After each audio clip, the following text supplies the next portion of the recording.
아멘. 자, 첫 번째 대지 다시 한번 올려줘 보세요. 제사는 하나님께 드리는 보다 예배다. 첫째 시작. 두 번째 시작. 여기 이제 여기 하다 말았는데 요거 이제 한번 보겠습니다. 그러니까 이제 애굽에 살던 사람들이 몇 년 동안 살았어요? 430년 동안 살았습니다. 예배를 드렸어요, 안 드렸어요? 안 드리고 살다가 이제 예배 드리러 가는데 이게 이제 습관이 됐어요, 안 됐어요? 안 됩니다. 그래서 예배 드리는 애굽의 예배 안 드리는 애굽의 습관을 버리고 예배 드리는 가나안의 습관을 드려야 되는데 이 방식을 배우는 거예요. 그러니까 일주일 동안 갈 거리를 하나님이 2년 동안 가게 하는 거예요. 뭐 때문에 가게 해요? 배워야 되거든요. 여러분, 그래서 대학교 가면 4년 배우고 대학원 가면 3년 배우고 또 박사원 가면 또 3년에서 5년 정도 이렇게 배우는 것도 배워야 되기 때문에 그렇습니다. 이렇게 목사가 시원찮게 설교하는 것 같아도 그 정도의 기간을 다 거쳐서 온 거예요, 사실은. 그럼 아이고 저 정도 했는데 저 정도밖에 못하나 이렇게 여러분이 한번 해볼 테요. 이게 쉬운 게 아니에요, 사실.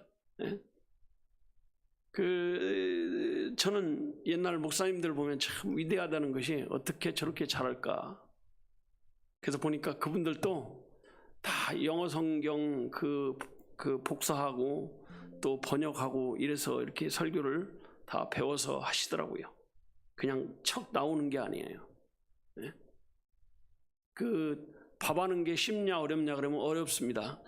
근데 사실 쌀만 있으면 뭐 어떻게든지 해 먹을 수 있어요. 그럼 이제 성경만 있으면 어떻게든지 해 먹을 수 있다. 근데 그게 쉽지 않더라고요, 이게. 쉽지 않습니다. 왜냐하면 한 소리 또 하고 할 수는 없거든요. 그래서 이제 2년 만에 이제 가데스 바네아라는 곳에 딱 도착했는데 거기서 마지막 시험에 또 불합격을 합니다. 그래가지고 거기서부터 또 몇 년을 도냐? 38년을 돌게 되는 거예요. 그래서 그거를 40년 공부하는 과정을 뭐라고 말했냐? 징계라는 말을 씁니다. 뭘 써요? 제 시험을 뭐라고 썼다고요? 징계라고 그랬습니다. 그 징계란 말이 히브리어로 야사르란 말인데 야사르가 무슨 뜻이냐면 교육하다 이런 뜻입니다. 2년 만에 낙제하고 이제 몇 년 동안 돌아요? 38년 도는 거예요.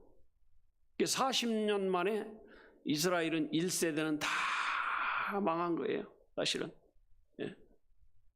근데 그 중에도 또 살아남는 사람이 있어요, 없어요? 있습니다. 여호수아 갈렙은 또 살아남아요. 그러니까 하나님이 배우라고 하는 것을 배울 때까지는 어떤 경우로라도 하나님이 합격점을 주지 않습니다.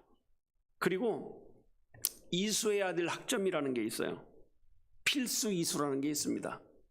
합격하면 필수 과목, 선택 과목, 교양 과목 이렇게 나누는데 필수 과목은 이수를 안 하면 졸업이 안 되는 거예요. 그러니까 사람들이 막 학점 정리를 하다가 필수 과목을 안 한 거 있으면 졸업이 안 되니까 나중에 이제 재수강이라도 하고 그 다음에 이제 뭐 다른 거라도 해서 나가야 되는 거예요. 이수해야 될 제일 중요한 게 뭐냐면 예배였습니다. 예배. 이 사람들이 뭐 했어요? 예배예요. 가나안에 들어가서 애굽에서 살다가 가나안에 들어가면 가나안 백성으로 살아가는 제일 첫 번째 조건이 뭐냐면 예배하는 백성이 되는 거예요. 애굽에서는 그런 거 필요 없어요. 근데 그 예배가 첫 과목인데 첫 판부터 이제 낙제를 시작합니다. 어디서 시작하냐면 이 시내산 밑에 들어가 가지고 모세가 이제 율법을 받으러 간 40일 동안에 뭘 만들어 버려요? 금송아지 만들어 버린 거예요. 어쩌면은 금송아지 안 만들고 하나님 앞에 기도하고 있었으면은 그냥 그 길로 다시 갔을지도 몰라요. 거기서 또 실패하는 거예요. 그래가지고 이제 이 사람들이 이제 금송아지 안 만들어야 되겠다. 또 모세가 있는 동안엔 만들 수도 없어요, 사실. 아론이 있으니까 만들었지 모세가 있으면 만들지도 못해요. 그게 또 가다가 또 불평하는 거예요. 뭐 때문에 불평했어요? 먹는 것 때문에 불평한 거예요. 예? 그래도 애굽에 있을 때는 솥단지 밑에서 살짝 그냥 주인 눈치 봐가면서 한 점 한 점 먹을 때 너무 맛있었는데 세상에 광야로 오니까 맨날 만나 먹는다고. 여러분 처음엔 만나가 그렇게 맛있고 좋고 신기했는데 매일 내리니까 이걸 기적처럼 생각지 않는 거예요. 여러분 기적은요 한 번 일어날 때 기적이라고 하지 두 번, 세 번 일어나면 기적이라고 하지 않습니다. 제가 그렇게 한번 죽을 뻔했거든요. 차를 타고 가다 차가 엎어져가지고. 근데 그 후로 이렇게 차를 타면 이 좁은 길 있잖아요. 좁은 길, 언덕 있는 길을 가면 가슴이 두근두근. 내가 그렇게 안 하려고 해도 그렇게 돼요. 그게 참 희한하더라고. 그걸 뭐라 그래? 트라우마라고 그래. 트라우마. 그래서 이 사람들이 이제 불평하니까 또 도는 거예요. 그래도 합격을 못하니까 또 도는 거야. 그래서 이제 모세가 이제 죽기 직전에 세 편의 설교를 하는데 그게 신명기예요. 이 신명기는 하나님의 명령을 백성들한테 말하는 거예요. 이 창세기부터 계시록까지 계속 엄밀히 따지면 이제 뭐 출애굽기부터죠. 출애굽기부터 계속 뭘 얘기냐면 제사 드리는 법을 계속 얘기하는데 신명기는 제사장이 제사를 드리는 것이 아니라 일반 백성이 어떻게 하나님 앞에 가야 될 것인가를 말하는 거거든요, 이게. 그래서 여러분 제시 봐가지고 불합격하면 또 도는 거예요. 또 돌고. 예? 여러분 제시는 쉽지 않습니다, 이게. 그래서 언제까지 돌아야 되냐? 언제까지요? 학점이 나올 때까지, 합격할 때까지 도는 거예요, 이게. 이스라엘 사람들은 그래서 결국은 광야에서 망했다 이런 말을 하는 거예요. 이 망했단 말이 구원을 못 받았다 이런 얘기는 아니에요. 이스라엘 백성은 그냥 이스라엘 백성이란 자체 가지고도 구원을 받는 거예요. 하나님의 약속은 이루어지지 않을 수 없습니다. 그래서 여기서 망했단 말은 예배를 드릴 수 없게 되었다 이런 뜻이기도 합니다. 그래서 우리가 거듭나면 천국 갈 때 우리의 삶이 성도의 삶인데 그 성도의 삶의 비결이 뭐냐? 예배하는 거예요. 그래서 여러분 세상에 사는 동안에 우리가 하나님을 찬양하고 하나님께 예배하는 뭘 완벽하게 알지 못하면 가도 재미가 없는 거예요. 여러분 솔직히 그러잖아요. 모르는 찬송 나오면 그냥 그런가 보다 하는데 몇 번 듣다 보면 이제 익숙해지면 은혜가 되는 거죠. 여러분 오랜만에 또 이렇게 찬양 부르니까 오래전에 부르던 찬송 부르니까 어때요? 나만 감동받았나 봐요. 좋았죠. 이래가지고 되겠습니까? 감동이 돼야 돼요. 감동이 돼야 돼요. 그래서 이게 우리가 익숙해지면 감동이 되는 거예요. 익숙해지면. 그래서 여러분 그리스도인의 삶이라는 것은 예배로 시작해서 예배로 마치는 게 그리스도의 삶이에요. 그래서 이제 찬송도 우리가 이제 이런 말 하죠. 준비 찬송합시다. 이런 말 하죠. 그냥 무심코 하는 말이에요. 근데 앞으로는 이제 준비란 말 빠르고 찬송합시다로 바꿔보세요. 한번 시작. 다시 한번 시작. 찬송 시작하겠습니다. 이렇게 찬송부터가 예배예요. 그러니까 예배는 준비를 찬송으로 하는 게 아니라 이미 찬송을 시작하면 뭐가 시작되는 거예요? 예배가 시작된다. 이렇게 생각하시면 돼요. 그래서 우리가 제사장으로서 예배하는 백성이에요. 예배하는 백성. 예배의 삶을 살아야 될 백성이에요. 그 어떤 제사장이냐? 한번 성경을 한번 찾아보겠습니다. 베드로전서 2장 5절입니다. 이렇게 말씀하죠. 베드로전서 2장 5절. 내가 성구 안 줬나요? 성구 줬어요? 자, 베드로전서 2장 5절입니다. 시작. 너희도 산돌같이 신령한 집으로 세워지고 예수 그리스도로 말미암아 하나님이 기쁘시게 받으실 신령한 제사를 드릴 무슨 제사? 신령한 제사를 드릴 무슨 제사장? 거룩한 제사장이에요. 우리는 그냥 육적인 제사가 아니고 신령한 제사를 드릴 신령한 제사장이에요. 여러분, 제사를 어떻게 드리냐가 아주 중요한데 구약과 신약은 달라요. 구약과 신약은. 구약은 성막에서 제사를 드렸습니다. 신약에는 성전에서 드리는 거예요.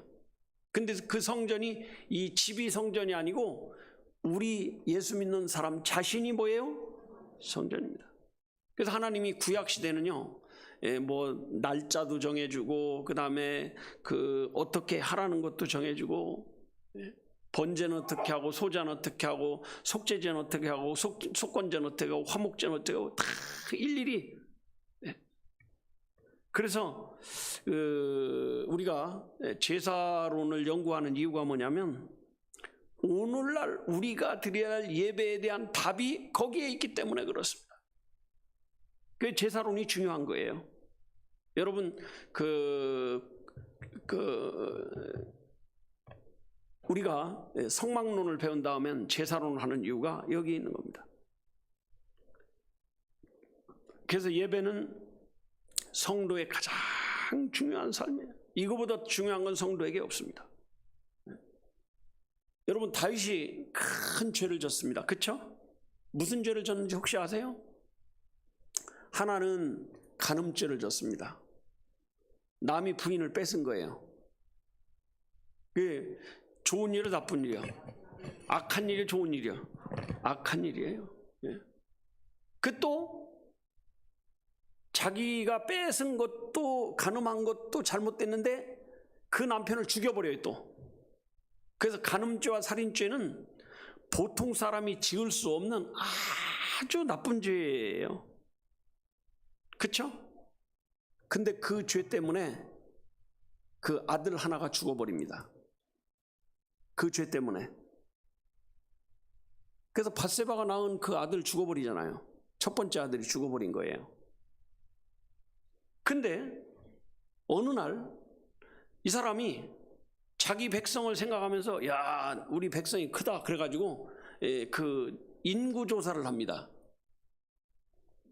근데 인구조사를 할 때는 하나님이 하라고 할 때만 하는 거예요. 해야 되는 거거든요. 그리고 인구조사를 할 때는 반드시 속전을 걷게 돼 있어요. 한 사람 앞에 얼마씩 돈을 내게 돼 있어요. 근데 그 부하들이 말렸어요. 아유, 대왕마마 그러시면 아니디옵니다. 이렇게 했는데 말 안 듣고 해! 근데 그때는 간음죄와 살인죄를 졌을 때는 아들 하나 죽는 걸로 끝났어요. 근데 인구조사할 땐 얼마나 죽었냐? 7만 명이 죽습니다. 하루 저녁에. 그러니까 이 속전이라는 게 예배에 관련된 거, 예배에 대한 죄를 질 때는 어마어마하게 무서운 벌을 받는 거예요. 나중엔 자기 백성이 죽는 걸 보고 오 하나님, 차라리 나와 우리 가족을 죽이시고 백성을 살려주십시오. 그 참 희한한 것이요. 하나님의 사람들을 보면 자기를 차라리 죽여달라는 말을 해요. 보통 사람은 아이고 하나님 무섭다, 큰일 났다, 막 도망갈 생각하고 살 생각하는데 되게 믿음의 사람들은 어떻게 해요? 차라리 나를 죽여. 모세도 그러잖아요. 차라리 나를 죽이십시오. 이게 이제 그 아주 믿음의 사람들의 특징인 것 같아요. 그래서 하나님이 인구제 조사를 한 것은 이 예배와 관련된 거예요. 예배와 관련된 거예요. 속전을 드리지 않은 것은 하나님의 말씀대로 하지 않은 거예요. 속전을 거두지 않으면 온역이 온다고 했는데 이 큰 그 벌을 받은 거예요. 그러니까 예배에 관한 법은 인간끼리 하는 죄보다 크다 작다 너무 큰 거예요. 여러분, 사람이요 연약하면 죄를 짓는 거예요. 뭐 하면 죄를 져요? 연약하면 죄를 짓는 거야. 혹시 실수하더라도 죄를 질 수 있어요. 그런데 하나님은 그 죄에 대해서는 크게 나무라진 않았어요. 근데 예배에 대한 죄를 질 때는 엄청나게 큰 죄를 진 거예요. 그러니까 이스라엘 사람들도 이제 430년 동안 살다가 나와가지고 하나님 앞에 예배드리러 가는데 연습이 안 되고 학점이 이수가 안 되면 하나님이 그냥 쉽게 합격시켜 주질 않습니다. 그래서 이제 우상 숭배하니까 네 자손 3, 4대까지 벌을 줄 것이다, 이렇게까지 말합니다. 그러니까 아버지가 죄 지은 거를 손자가 받는 거예요. 그러니까 다윗 왕도 그러잖아요. 다윗 왕도 그런 죄를 졌지만 결국은 이제 아들 죽고 그 다음에 이제 솔로몬이 왕 된 다음에 솔로몬이 참 지혜로운 삶을 살잖아요.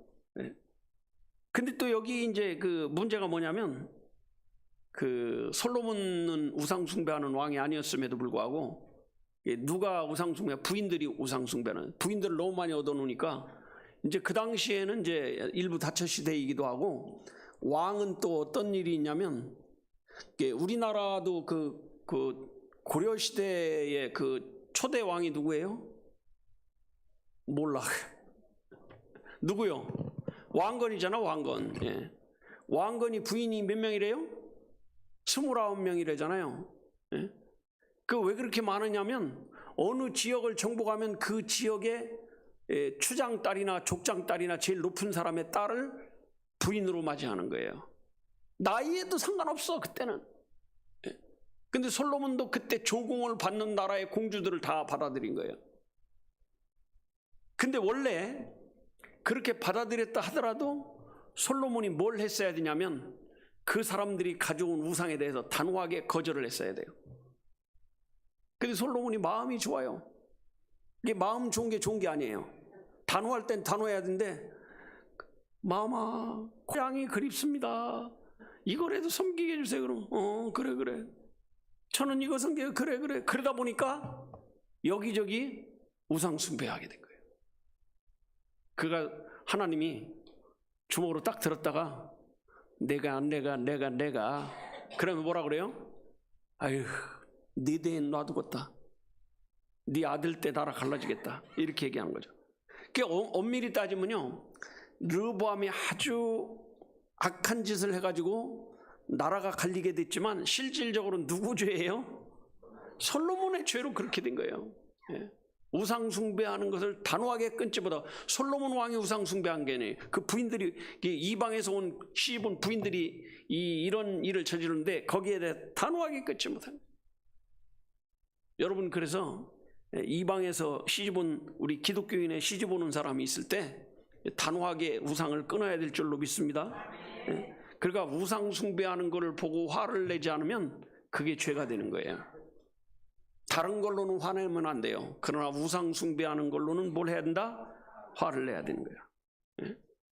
이 솔로몬이 원래는요 얼마나 훌륭했습니까? 딱 왕 되자마자 제일 먼저 어디로 가요? 산당에 가가지고 뭘 해요? 일천번제 했잖아요. 일천번제. 그래서 너희 시대에는 벌을 내리지 않겠다는 이유가 뭐냐면 그 아버지 다윗 때문에 그래요. 네 아비 다윗이 나를 잘 섬겼기 때문에 네 대에는 놔두겠다. 그래서 3, 4대까지 가는 게 그예요. 그러니까 르보암은 괜히 엄밀히 따지면 죄 없이 죄를 받은 거예요. 이게 죄 없이 죄를 받은 거예요. 그래서 예배를 통해서 하나님의 백성이 구별되는 거예요. 예배를 통해서. 그래서 여러분, 가인과 아벨도 그러잖아요. 가인이 훨씬 더 정성스러운 예배를 드렸음에도 불구하고 하나님이 받아요, 안 받아요? 안 받습니다. 왜 안 받아요? 말씀과 안 맞으니까 안 받는 거예요. 그러니까 내가 아무리 정성을 다하고 해도 받으려면 받으시고 말라면 마시고 이래가지고 받는 게 아니에요. 하나님이 받는 예배는 말씀에 맞아야 돼요. 아니, 솔직히 그러잖아요. 1년 농사진 거 갖다 드리는 거 하고, 그것도 아무거나 갖다 줬겠어요? 좋은 거 갖다 줬겠어요? 좋은 거 갖다 줬을 거예요. 그러니까 화가 났죠. 아니, 자기 양 무리 중에서 새끼 한 마리 낳는데 그거 드린 거 하고, 이건 일도 아닌 거죠, 사실은 엄밀히 따지면. 그러니까 저놈은 저거 아무것도 아닌데 하나님이 받네? 내 건 왜 안 받는 거야? 저거 죽여버리면 내 거 받겠지, 이렇게 생각한 거죠. 아주 단순하게 생각한 거예요, 사실은.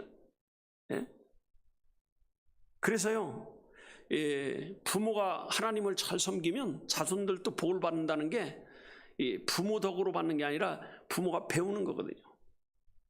아브라함이 어디 가나 단을 싸니까 누구도 단을 싸요? 이삭도 단을 싸는 거예요. 이삭이 단을 싸니까 누구도 단을 싸요? 야곱도 단을 싸는 거예요. 야곱이 단을 싸니까 또 요셉이 단을 쌓고. 예. 그래서 이 솔로몬도 그 자기 아버지가 섬기는 하나님을 잘 배운 사람이에요, 사실은. 근데 이제 아버지하고 조금 다른 게 뭐냐면, 아버지는 그런 죄를 졌지만 그 하나님 앞에 철저하게 우상을 배격했거든요. 다 처분 내버렸거든. 그래서 솔로몬은 그렇게 못한 거예요. 예? 그래서 사실 1000번째 드리고 나니까 꿈에 하나님이 나타나가 내가 내게 무엇을 줄고, 사실 이번 주일날 설교했기 때문에 여기는 뭐 더 할 건 없겠지만 그래도 한 번 더 듣는 거예요. 이게 한 번 더 듣는 게 좋아요, 안 듣는 게 좋아요? 예, 하나님 말씀 더 듣는 게 좋은 거예요. 예. 이게 내게 아유, 솔직히 우리가 아무리 하나님 주세요 아무리 해도 줘요, 안 줘요? 예? 근데 솔로몬 달래 주었는데 와가지고 내게 무엇을 내가 내게 무엇을 주고, 아이 그 만약에 하나님이 그럼 달랠 게 한두 가지가 아니에요 지금. 예? 얼마나 많습니까? 예? 그래도 달래는 것도 참 희한한 거예요. 예? 나 오래 살게 해주세요, 부자 되게 해주세요, 건강하게 해주세요, 뭐 별거 다 있는데 아무것도 안 해요. 하나님 나 머리 나빠요. 이 백성 하나님의 백성입니다. 이거 잘못 치리하면 하나님의 욕이 돌아갈까 두려우니 이 사람들 치리할 수 있는, 다스릴 수 있는 지혜 머리 쓰게 해주세요. 근데 그것도 내 욕심 채우는 게 아니라, 내 치적을 나타내는 게 아니라 하나님의 백성을 어떻게 잘 지혜롭게 다스릴까요? 예? 근데 이게 또 기가 막히게 하나님 마음에 드는 거예요. 여러분 기도를 해도요 하나님 마음에 든다는 게 중요한 거예요. 예? 내 욕심, 내 계획 이것만 가지고 할 수는 없습니다. 예? 그래서 하나님 마음에 드는 기도를 하면 하나님이 도와준다, 안 도와주나? 도와주는 거예요. 여러분 목자들도 목원들을 해서 잘 기도하고 자기 가정을 위한 것은 조금만 해도 하나님이 자기 가정을 책임져 줄 줄로 믿습니다. 그래서 목자가 잘 되는 거예요. 안 될 것 같지만 목자가 잘 될 줄로 믿습니다. 예, 목자가 잘 된다니까 목자 하고 싶죠. 예? 전도해가지고 막 분가하면 돼요. 예? 그래서 제가 기도를 해봐도요, 어떤 가정은 주여 하면 벌써 그 염려 근심이 딱 오는 거예요. 예? 노래는 그저 근심을 털어놓고 차차차라고 나오지만 그게 안 되는 거예요. 근데 어떤 가정은 주여 하면 감사가 나오는 거예요. 어떤 가정은 염려가 나오고 어떤 가정은 감사가 나오고. 여러분 가정은 감사가 나오는 가정 다 되시기를 축복합니다. 예. 이게 중요한 거예요. 예. 그래서요 소 1000마리 드렸다는 게 대단한 거예요 사실은. 근데 또 어떤 학자를 보니까, 어떤 책에 보니까 이 책에 나오는 내용이라 뭐 이렇게 했는데, 여긴 1000번제라고 그러는데 그 사람은 또 이렇게 되고, 한 번 번제를 드릴 때 7마리씩 드렸대. 그러면 1000번제면 몇 마리요? 7000마리 드린 거예요. 7000마리. 예. 제사장들은 그거 먹고 배 터져 죽지 않았나 몰라. 예. 원래 번제 드린 건 제사장만 먹었거든요. 예. 나머지 다 갖다 버렸는지 몰라지만. 예. 그래서 우리가 하나님 마음에 들게 기도하는 것도 엄청 중요한 거예요. 기왕에 기도하는 거 하나님 마음에 들게 하시기 바랍니다. 그래서 여러분이 이 목자도 목원들을 위해서 간절히 기도하면 목자의 문제는 해결된다, 안 된다? 될 줄로 믿습니다. 그래서 하나님 마음에 드는 기도, 뭐 부귀 영화 뭐 이런 거 하나도 안 구하고 그냥 오직 하나님의 백성을 다스리는 지혜만 구하니까 하나님이 그런 거는 뭘로 줬어요? 덤으로 줬어요. 덤으로. 이런 걸 덤이라고 그래요. 덤. 응? 콩나물 1000원어치 요새 파나? 옛날에 1000원어치 팔았는데. 예? 팔아요? 예, 이렇게 딱 주고 이만큼이다 하고 여기서 조금 더 이렇게 줄 때, 야, 그 덤이 좋은 거거든요. 그 맛에 그 집으로 가는 거 아니겠어요? 예? 근데 하나님이 주시는 덤이 또 기가 막혀요. 예? 부귀와 영화를 다 줬으니까. 예? 여러분, 그래서 우리가 하나님의 말씀대로 사는 사람에게는 하나님이 큰 복으로 채워주신다는 거, 이걸 기억하시기 바랍니다. 예. 그래서요, 어떻게 하면 돈을 많이 벌까 이거 연구할 필요 없어요. 그냥 이렇게 기도하면 돼요. 하나님의 교회를 채우기 위해서는 11조가 많이 필요합니다. 이렇게. 뭐 말인지 잘 모르는 것 같기도 하고. 예. 돈을 막 억수로 벌게 해주세요 해봤자 소용없어. 11조를 좀 많이 해야 되겠습니다. 이러면 그냥 덤으로 채워주지 않을까. 아멘? 네, 이게 하나님 마음에 드는 길이에요. 이번 두 번째 대지 한번 보여줘보세요. 두 번째 대지. 이거 첫 번째 대지예요. 두 번째 대지. 두 번째 대지 시작. 뭐가 바뀌었어요? 예배하는 방법이 바뀌었어요. 첫째 시작. 구약의 모든 제사는 십자가로, 구약의 제사는 십자가로 끝나버렸습니다. 이게 어디냐? 에베소 2장 14절부터 16절까지 보면 십자가로 패느니라 이렇게 나옵니다. 두 번째 시작. 신약에는 신령과 진정으로 예배를, 구약에는 신령과 진정의 예배가 아니라 짐승을 가지고 드렸는데 신약에는 신령과 진정의 예배를 드립니다. 세 번째 시작. 말씀을 통하여 드리는 예배를 말하는 것이다. 네 번째 시작. 구약과 신약은 제사 예배 방법이 바뀐 것이다. 그래서 이제 구약의 모든 제사는 뭘로 종결이 돼요? 십자가로 종결이 되는 거예요. 자, 그 부분을 한번 보겠습니다. 요한복음 4장으로 갑니다. 요한복음 4장에 우물가의 여인을 예수님이 전도하면서 예배에 대한 말씀을 하시는 거예요. 그러니까 사마리아의 우물가의 여자 때문에 우리가 예배를 제대로 알게 된 거죠. 자, 요한복음 4장 21절 시작. 예수께서 가라사대 여자야 내 말을 믿으라. 이 산에서도 말고 예루살렘에서도 말고 너희가 아버지께로 예배할 때가 이르리라.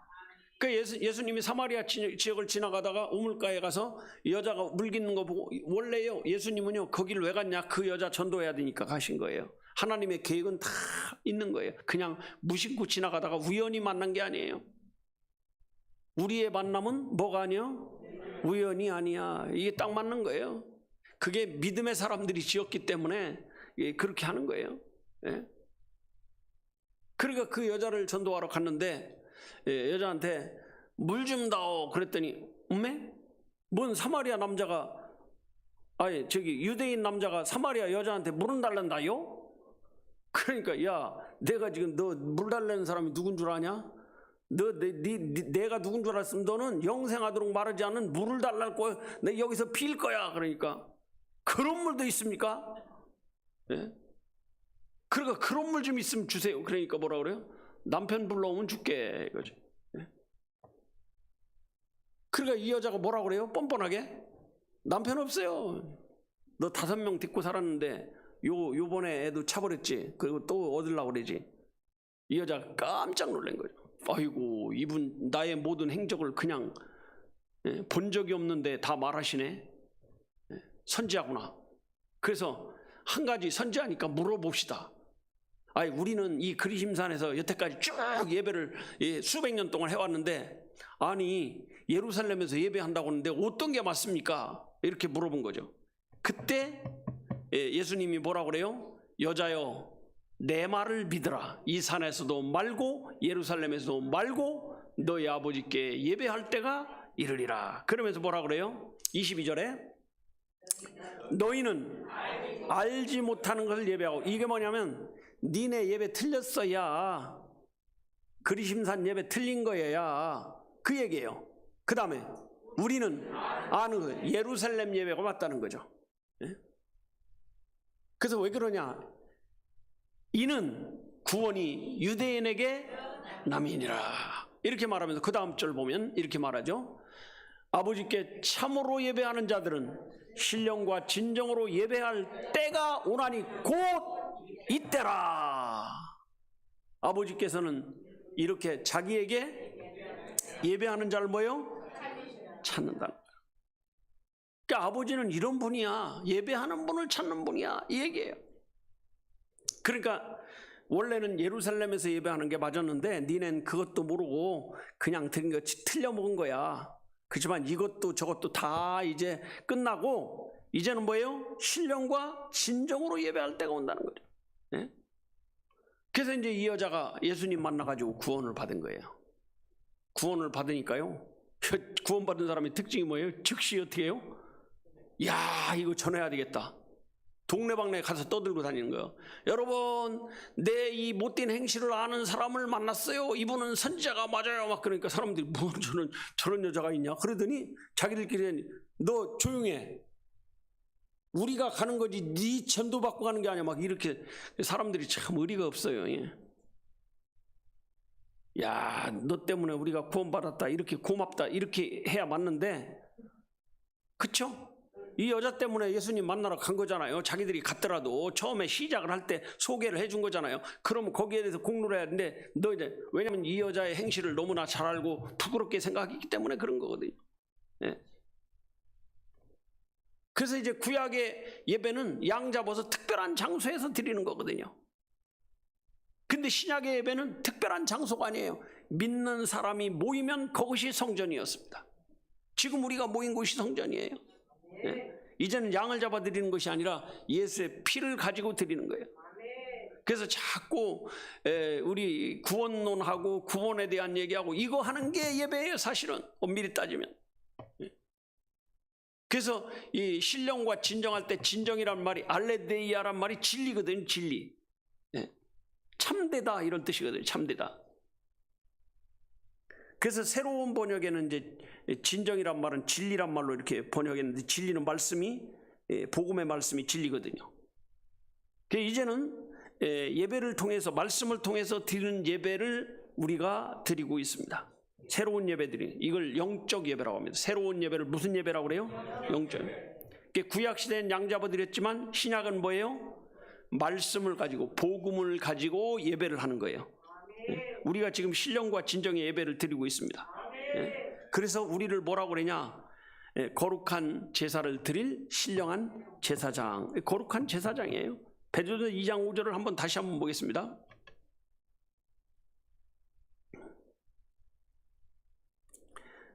베드로전서 2장 5절 다시 한번 시작. 너희도 산돌같이 신령한 집으로 세워지고 예수 그리스도로 말미암아 하나님이 기쁘시게 받으실 신령한 제사를 드릴 무슨 제사? 거룩한 제사에 드리라. 예수님과 이 간단한 대화에서 이 사마리아 여자가 구원을 받았는데 여기 써 있진 않아요, 사실. 그렇지만 몇 마디 가지고 다 끝난 건 아닐 거예요. 예수님이 여러 가지를 설명하셨겠죠. 제자들이 먹을 것 가지고 동네 왔다 보니까 예수님과 여자가 하는 대화를 보고 쳐다만 보고 있어요. 왜 쳐다봤겠어요? 왜 쳐다봤겠어요? 어이가 없는 거죠. 유대인인 예수님이 어떻게 사마리아 여자한테 저렇게 전도를 하냐 이거지. 왜냐면 그 사람들은 그때까지 무슨 생각을 해요? 이방인은 구원을 못 받는다. 근데 또 원래 사마리아도 이방인은 아닌데 이방인 취급을 한 거예요. 이 사람들이 그렇게 한 거예요. 그래서 이제 예수님과 사마리아 여자의 대화를 통해서 예배가 바뀐 것을 알려주는 역사예요. 예배가 바뀐 거예요, 이제. 그리고 이제 십자가를 얘기하는 겁니다. 원래 구약의 모든 제사는 십자가를 보여주는 모형이었는데 사람들이 그걸 깨달아요, 못 깨달아요? 못 깨닫습니다. 참 희한한 거예요. 우리가 아무리 말을 해도 이 설명을 해도 못 알아먹는 거예요. 못 알아먹는 거예요. 그래서 이 여자는 하나님의 택자임에 틀림이 없는 것이 예수님 직접 가서 전도를 해서 구원받게 하는 거거든요. 그래서 이제 구약과 신약의 제사는 뭐가 바뀌었냐? 예배의 방법이 바뀐 거예요.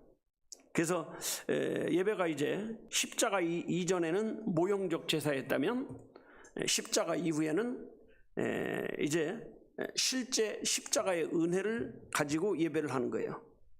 그래서 신령과 진정의 예배가 오늘 우리가 드리는 예배인 줄로 믿습니다.